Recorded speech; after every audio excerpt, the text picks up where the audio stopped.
Welcome back to People. I'm Shirley Lin, and I've got Ambassador Leonard Chao, who is the former ambassador to the Kingdom of Swaziland.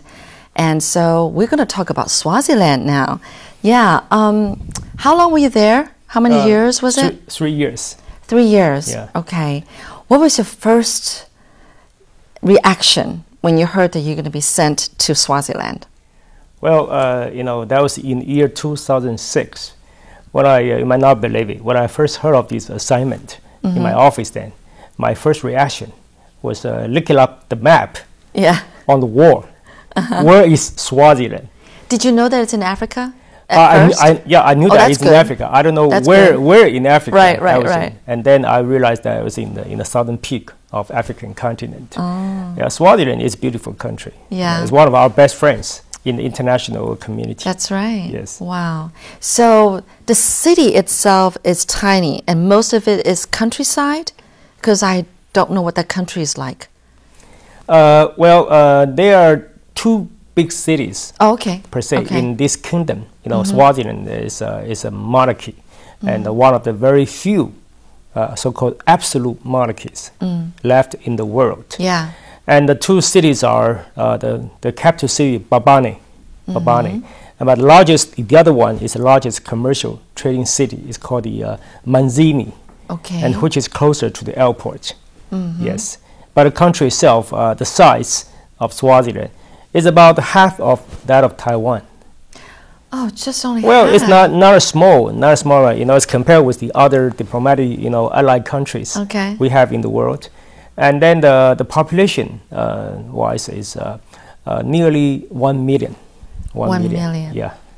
That is huge for a small place. That's right. And the former British colony. So they are English speaking. English. And Christianity. Well, that was convenient. Well, that was that relief, Yes.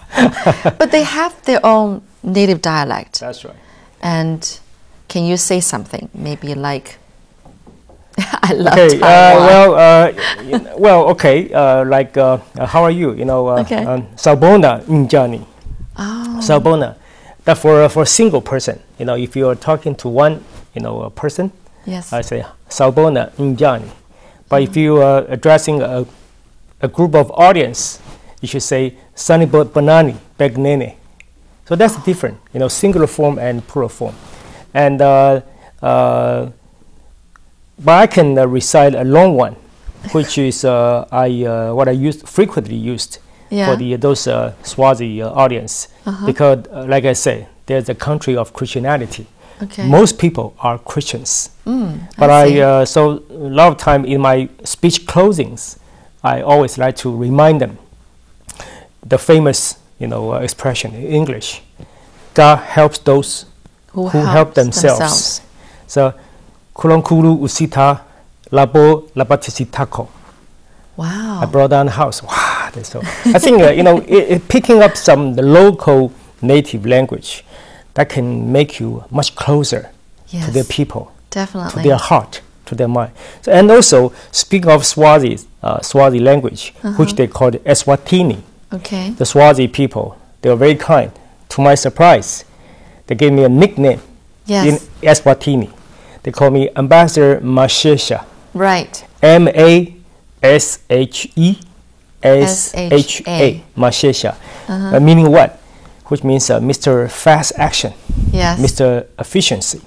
Because I like to deliver, the Taiwanese friendship, Taiwanese, assistance, humanitarian, and a lot of foods and electricity, water supply, and medication, drugs to the needy hands in the countryside. Right. And whatever I promised the Swazi friends, you made it happen. I made it happen. You make me feel like you're like Einstein, because you brought electricity to the Swazi people.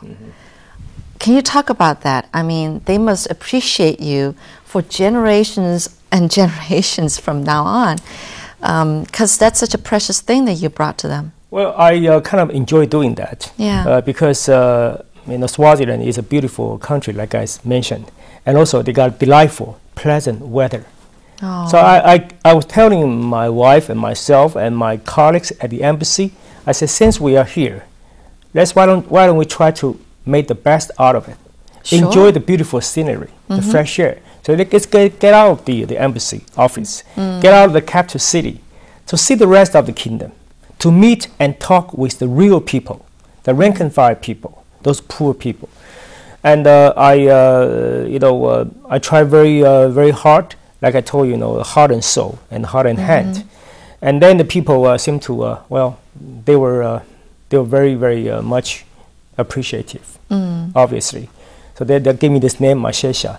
And also, I was trying to let the people in Swaziland know that although Taiwan is a long-term diplomatic friend of this kingdom, but we're not taking this kind of friendship for granted. And also, we are making friends with this country from the king, the leadership, prime minister, as far as I was concerned, down to the bottom level people. So that can somehow diffuse some of the different voice for how come Swaziland is stuck with Taiwan, because and while the majority of African countries, they have diplomatic relations with mainland China, and Swaziland is one of the very few. Now we have only 4 countries left in Africa with which we have diplomatic ties. So I try to convince even some of the so-called opposition people in Swaziland. They were moved. Oh. They were convinced by my sincere action, by my, from the bottom of my heart. We might not be a big country. We might not be a powerful friend in the world. But we are sincere friend. We are sincere, and we never make you cry. We only make you smile. Yeah. So you've made the king smile a lot. Apparently, you have a pretty good friendship